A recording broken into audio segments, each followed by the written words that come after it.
kena hek në njën e tjetër followin, dyqysh na jo ekstra, po për moment jena u idhnu, qatë moment e hekëm, qatë moment apet i bënëm follow, po e kopi dikush qatë shpejt edhe thëshit që sa ku e kanë hek followin, në kona sha 2 minuta, 3 minuta. Edhe min herenu për fol që jena ndo, e si jena ndo kur. Që ati momenti që kena nis me fol, si jena ndo.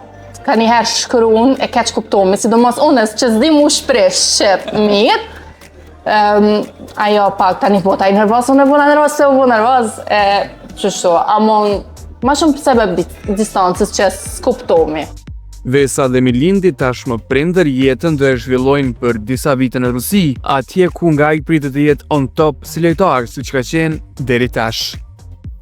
Unë mendoj prej se është me mu hala ma shumë gulla po bën, po për momentin më duket edhe unë jam kun pak fajtore që s'ka bu golla, se o të t'ka edhe për mu që jam kun qëta zonë mujt e fundit, po shpresoj që tash që rikthejet, kur rikthejet në Rusi, që kthejet ma i fort se e ka qikën. Po edhe që tash ti që kesh në Rusi, do me thonë, jena zhvendos krejt atje, po unë e kom di në Zvicër, jam të i mbaj kontrolën e qikës në Zvicër, po kena më këthi në mars kismet. Prej 2 muaj tashmë Vesa është nën e bukuroshës Miresa, por pritën e ëmbël ai e mbajti gjatë pa zhurmë, me foto të vjetra.